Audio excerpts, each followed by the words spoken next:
When you're trying to break into tech, you can expect the job search process to be a little different from what you're used to.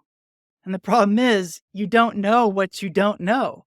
How do you write a resume if you don't know what the other party is looking for?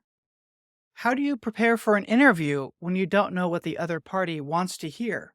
That was the story for today's guest, Laurie Kaiser, who was a little lost on her recent job search. But instead of wasting her time running around in circles, she sought out expert mentorship through the Pathrise program to help guide her way. So let's listen in to Laurie's experience with that program and how she finally found her path to a job in tech. Well, welcome to the show, Laurie. Thanks for coming on. Thank you so much for having me. I'm happy to be here. Yeah, so to give us some context, first, can you give us a quick high level of your job search? Kind of how long it was going for, when did it start, and kind of any major milestones along the way? Yeah, absolutely. So I was an elementary school teacher for 7 years. I decided to make this transition into software development, and I started a 6-month boot camp in January of 2023, as I was still teaching, although I had made the decision that it was going to be my last year. And so I was in this boot camp for a few months. I started applying for jobs in April. So I had earned my front end certificate. I was working on my back end, but I wanted to start applying before I was all the way done just to start getting my foot in the door and learning kind of what to do. So I applied for, I ended up getting my first offer in September. So it took me, I don't know, what is that? Math is About hard 6 off the months. cuff. Yeah. Yeah. But Um, that's the way to do it. The people that are most successful, I've found, are those that start looking for work before they finish their boot camp. It gives yes. them some And buffer. Yeah. I mean, I had no idea what to expect, truly, none. Um, so when I was about April, May, June, about 3 months into the job searching, I don't know that I would suggest this, but I had no idea what I was getting into. I had already resigned from my position, and I had a couple, like, part-time jobs that I was doing to make ends meet, but I had only gotten a couple interviews and was applying for as many jobs as I could on LinkedIn, Indeed, Well Found, Auto, like all the places that I knew of to apply. And I was reaching out to a lot of people on LinkedIn. Someone had suggested a bunch of different places, and one of them was Pathrise. And Pathrise really helped me to um, just revamp my resume, truly, how to highlight my skills, use my experience in a way that just made more sense. Um, Partnered me with a career mentor for accountability, introduced me to a bunch of industry mentors that I could just talk to about what they do or get advice, as well as a mindset coach who helped me keep my mind right Yeah. So through the that's process, which was so helpful. so the Pathrise sounds like that was the big game changer for you. Absolutely. And I was a little skeptical just because I was like, well, I don't have any money, Yeah. but they don't require anything until you're employed for 6 months. And so I I just did the unknown of how long it would take on my own was so scary, Mhm. that I just welcomed the help, and I was like, "Hopefully, it'll pay for itself in the long run." Yeah, And yeah. And how long have you been it's working now? Then September, we're coming up on, 6 months since you've been hired in your first role. I mean, have you found that yes, the payments are reasonable and you can still, not have to make any major lifestyle sacrifices? and honestly, I haven't even started them yet, so I'll start them Oh, okay, yeah. next month. So, it's been really great to just be able to get started and manage up until now and then figure out how I'll fit them and it won't be a problem. Yeah, yeah. Um But just, being able to have the time to get comfortable in the new role as well as the new Yeah, pay and all especially of if you those were things. working part-time and you already resigned, you might have some bills you need to catch up Yes. on or, yeah, Yes. stabilize Yes. your life a little bit. That makes sense. Right. So you mentioned you were getting a few interviews before you started this Pathrise program on top of the boot camp that you're already, going through. Uh, Yeah. can you give me an example of kinda like a before, after, so you're not getting a lot of interviews, you obviously got some advice or you changed your approach, and then Mhm. something changed and life got better, you Yes. eventually got hired. Give me an example of how specifically the Pathrise program helped you. Initially, like I mentioned, it's truly just the work on my resume. And it's crazy because people will tell you all different ways, how to do your resume. And one of the first industry mentors I met with gave me advice on how to do it. And then I met with my career mentor, and between the two of them, kind of combining their advice, and a lot of my resume was trying to highlight those transferable skills. And the biggest thing, was truly first and foremost highlighting my skills from my boot camp. And, like people talk about imposter syndrome. I was like, I don't even feel like I am allowed to put those things out there yet because I just felt like I'll never be good enough. I'm not good enough yet to highlight those things, but um, really just helping me realize what I can do and what I should be highlighting on there to be able to get more people reaching out to me and getting more interviews. Well, I mean, your experience is not uncommon. I was just, talking to Mhm. somebody the other day who had a aspiring software engineer as their, LinkedIn job title, and Oh, that aspiring word isn't helping you at all. Okay, so you took some resume feedback. Can be specific about what type of changes you made to the resume that kinda helped you get more interview requests? I think it was so my first, or really the biggest chunk of my resume, was highlighting projects that I had completed and what specifically I had done in those projects. So that's another thing that, not anyone can do Pathrise. You have to prove that you have that you have some experience because they want to be able to place you, obviously. And so I'm like, okay, I got this far. I built these few things, like, that's not something just anyone can do, like, let me highlight exactly what I did with these projects, and then, the interviews that I did start getting, a lot of them were initially talking about those projects and how I did them, and, um, You mentioned what I something there about Pathrise placing you. They actually, like, staff you at different I'm sorry, locations? I shouldn't use that word. Okay. Not really placing, but, like, they guarantee, like, you getting a job within a year. If you don't get a job within a year with them and you're doing everything they're asking you to do, then you don't have to pay. Oh, okay. So, So low that's risk what on I mean. your end. Yeah, Yeah, they absorb that risk. Okay. right. So they don't, well, he would send me, jobs and things like that on their dashboard, but it usually wasn't anything I wasn't already finding. Mhm. So they don't place you necessarily, but Well, there's some job career plan. support. Yeah. Yeah. Okay, so then you were still applying for jobs in the same locations, I assume, just with a new revised resume from the feedback you got from this program? Or did you Yes, I kinda change that also, approach? Okay. yeah, and also thanks for mentioning the LinkedIn, because I had forgotten that he also went through my LinkedIn with me and helped me revamp that as well, just to look better. And I had never used LinkedIn as a teacher. Like, we didn't need that, to get hired. So that was also helpful to be able to redo all of that. I assume there's such a high demand for teachers, they're kinda just grateful for whoever they can get, and they'll hire you. I mean, if you're qualified, of course. Uh, Right. and Get the that right was the people. case maybe a decade ago. Like, when I got into software engineering, there was no such thing as a data structures and algorithms test, at least for the jobs I was interviewing for. Yeah. I said I knew iOS development. When I said I knew it, I meant I had played around with it for, like, 2 weeks, and I got Yeah. hired being an iOS developer. Like, that's how, like, easy it was.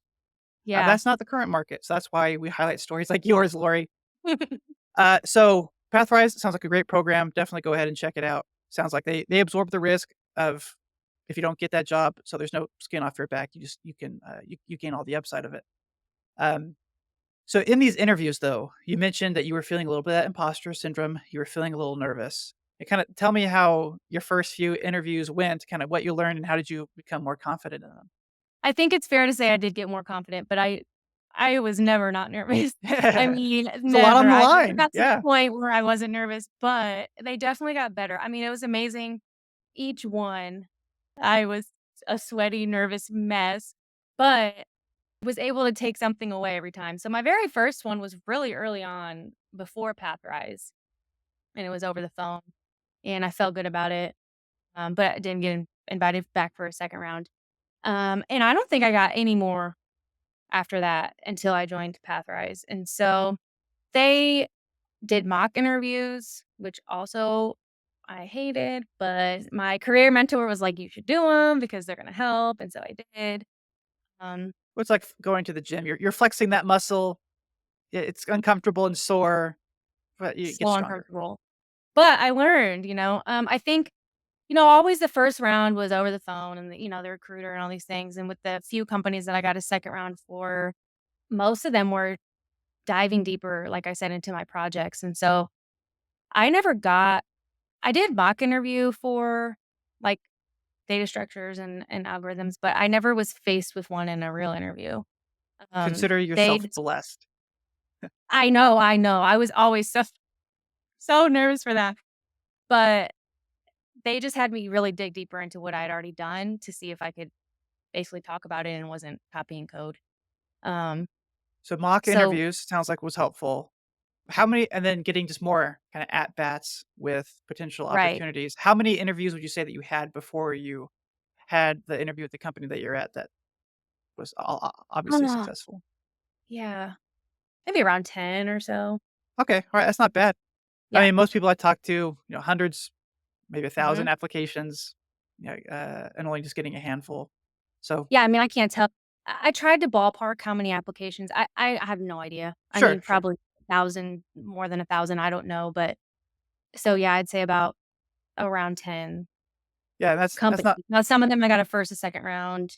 I never got past the second except for my, current role. and that's not uncommon. I think most people I Yeah, talk to yeah. are also sending hundreds, thousands of applications Mhm. out. I mean, there are other ways we talk about on this podcast, networking. If anybody's listening, check out some of our previous episodes about LinkedIn networking, other alternative paths. But this path is definitely still viable. Yeah, and Um, my career mentor also had me doing cold emails. So okay, yeah, finding companies just that I was interested in and making connections that way, and just getting myself out there, and the reason I even went this direction is because I was introduced to some really simple code in my elementary school. I was, asked to be a computer science champion, which was just teaching these 3rd graders code to make this robot run around a room, and I really loved it. So I ended up reaching out to that company and just, making different connections with companies that I was interested in. mhm. Um, so that Who was may that was who may not necessarily have open job postings. right, Uh, right. I mean, obviously, if they have a posting, they're hiring. Mhm, Um, but it's a little bit of a lot of companies are willing to hire if the right person comes along. mhm, So even if they don't have an active opening, it could be mhm. opened up. So let's talk about the sequence of events that led to the opportunity that you have now. So help me be specific. What job board did you apply on? Like, let's start there. For my current role, Yes, LinkedIn. LinkedIn. Okay. Yeah. So let's take a step back even further. How did you find that role that you applied to on LinkedIn? I had the alerts, I had alerts set on for a few different, um so what I'm looking for. You could lock in you could search, like, entry level Yeah, software different engineer filters, and search save it and get criteria. alerts Yeah. for it. Yeah. So, I was getting, alerts every day about job listings that made sense, and, um, it was just one of those, and I'm in Indianapolis. This one is for the Indiana University Foundation, and so they are in Bloomington, but it was listed as a remote role, and so Mhm. I went ahead and obviously applied. And I think it really helped. I graduated from, IUPUI, which is Indiana University in Indianapolis. And so Okay. having that connection with the school, um, being a teacher and having education experience overall, it's really, really cool that I'm still involved in education. I think those things really played a role in landing it. Yeah, just to summarize here to make sure I'm getting the right message here. Uh, it sounds like you were going the traditional, bulk applied in the opportunity path. Uh, but what ended up being successful is that you kind of unintentionally found one that overlapped with your previous non-technical work experience Mhm. and also was in the same state, right? Similar location, and you had a kind of personal connection with. You went to a school, I don't know if it's tangential or like you Just a went, different yeah, piece. Yeah. different campus. That's the word I'm looking for. Different Mhm. campus. Yeah, so you had those commonalities that you could leverage, even if you didn't have necessarily extensive work background. That's Yeah, correct, and yeah. I consider myself very lucky for finding that because, yeah, there was a lot of overlap, and once honestly, this role I was so excited about because of all the overlap. Hmm. So when I got that first round with the recruiter and it was a really great connection, and I was reaching out and thanking and, doing all those things afterward and got a Yeah, just second, third bond. this makes me think, 'cause a lot of the, other job approaches we talk about on, this channel, is about essentially trying to fast forward to that step right there. Finding companies that are gonna appreciate your Aligned. non-tech experience, that you have some sort of connection to, uh, and being able to leverage that.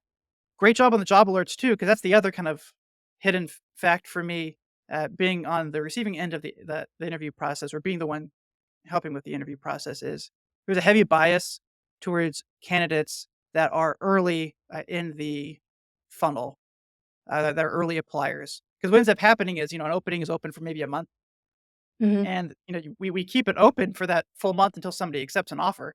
We'll oftentimes keep it open after somebody has accepted an offer in case they don't show up, or they pull out at Mhm. the last minute. So you may, if you apply to a job that's been open for 3 weeks, and if it's a 4 or 5 step interview process, they may already have somebody on that Mhm. final stage. And if they extend that offer, like, even if you're on Mhm. step 2, I mean, they're just gonna pull the rug out from under you, even if you had the potential of being a better candidate, because it's less about who's the best in the world and more about who's, like, good enough right now. So anyway, applying fast. So Mhm. great job turning on those Yes. notifications. Mm. All right, so you had those overlaps. You applied with this revised resume that you got, some support with from the mentors and the Pathrise program. You get the first interview. So what had you know, what did you how did the interview go, and what did you learn to do differently in this interview prior, as opposed to the prior, 10 plus interviews, that you think kind of helped stand out in that conversation? I think I was just starting to get more comfortable, like you mentioned, just being myself and just getting more confident in, I can only tell what I know, right? I'm not gonna magically know more in this interview. So just trying to calmly, collect all my thoughts about what I know. Obviously, I every interview, I research the company and I am taking all the notes and making sure I um am prepared for potential questions based off the job description or the job posting. So the first round with the recruiter was pretty, base level stuff just to see if I was qualified to go to the next round. And he was just, I don't know, he was just very kind. And I feel like the conversation was easy. And I don't really remember the types of questions he was asking me, to be Mhm. honest, but I just felt like it was smooth and went well. And this was over Zoom initially, for It's the first typically round. like a high level screen. Typically, most Right. companies, the recruiters are not very technical. Right. There's the joke they Right. don't know the difference between like a JavaScript framework and like a Pokemon, right? You can say anything, but they Yeah. know enough that they can kind of gauge if you're faking it or Right. not. You said you made an interesting statement. I just want to follow up on kind of what that looks like. You said you try to be yourself, and if you didn't know something, it's not like you're going to magically know it in the interview. Mhm. I want to unpack that a little bit, because my perception of what you're saying is, and this is a challenge I see a lot of developers struggling with, is they tend to ramble in the interviews. If they don't know the answer, they kind of like make stuff up. Either that, or they just shut down and say, "I don't know." They don't Mhm. say anything. Do you have a perspective on how to respond to an interview question when you don't know the answer? How would you approach that? I feel like my go-to was I'm trying to think how I can word this. Trying my best to, like, relate an experience that aligned with the question, if that makes sense. Yeah, And sometimes, I had no work experience as a developer yet, and so sometimes these stories were from the classroom, but they would still align with what they were asking me. So and it's hard on the spot, right? I, at times, did wanna shut down and say, I don't know." But, and then you're like, your blood's flowing and you're, yeah, "Oh, what yeah. do I say? What do I say?" It's not like the, recording you can go chop up later and send to them. Um, but or if I don't know, trying to relate something that might be similar. There you go. Um, I think that's the right answer. yeah. It's, don't shut down. They're trying to understand, if anything, how you think and how you approach problems. And even if you don't know the answer, they want to know how you would solve the answer, or Mhm, if you have any similar stories that show how you approached similar levels of ambiguity. mhm. Well, that's good. So you got these interviews, and now you got more comfortable with them. Pathrise program helped. That's a good summary. Appreciate you coming on and sharing that story. I want to give you an opportunity though to give any other shout outs to any organizations, tools, services, etc., that you think other junior developers should be aware of as they approach their own job search. Pathrise, obviously one that we've talked about. Was anything else you want to give a shout out to? I'm trying to think of it's like it wasn't even that long ago, and my brain is doesn't remember the things. Definitely Pathrise. I did a lot of the free code camp in the beginning to just brush up on skills I was learning in my boot camp. Um, I got suggested to do the leak code for the data structures and algorithms, but those can get really complicated, and I know that's really overwhelming to a lot of people, Mhm. and I say that because it was overwhelming for me. Yeah, it ended up Um, not being but super helpful for your particular job search. no, yeah, yeah, right. Other than the mock interview. Yeah, yeah. And really just for me was getting into Visual Studio Code and just experimenting and just, finding something that was interesting to me. One of my favorite things that I worked on was an app that I made up for the gym that I go to because you still sign in with a marker when you go in. Oh, what And is this? so Yeah. I was like, one of the industry mentors was like, think of something that you could use in your real life and just try to design it. And so finding something that I was interested in and just playing with it, and Yeah, everybody has well, everybody. I said this is I'm about to say something that's very stereotypical. So if this insults anybody on the call, I apologize. I say a lot of junior developers have your typical weather tracker to-do yeah, list. to-do list. Maybe Yeah. maybe that's not you, but that is there was some point I felt like 80% of the resumes I was looking at was some sort of to-do app. Not helpful. What we want to see is that you took a problem that we can is obviously not from some YouTube tutorial that you followed. Right. Anybody can weather app, to do app, so many examples out there that you can copy Mhm. and use. But something like, oh yeah, capturing a signature. Like I'm just thinking right now, like, do you like take a programmatic screenshot of like the image? How do you do like a finger tracking? Uh, there are so many things that I don't even know how to do that Mhm. it's like, "Oh, that's impressive that you figured that out." And And you can that's just tell and that was really helpful too in interviews, because you're right. It was like, "Tell me about a problem and how did you solve it?" And that's what really triggered me along with the mentor, to figure out something in my own life that I could design, yep, you along with because the the to-do yeah, we list, gotta start all somewhere. those things. I'm Yeah. not bashing to-do apps, No, no, for weather sure. apps. Those are great for learning how to code. Yes. Uh, do not put them in as a portfolio project.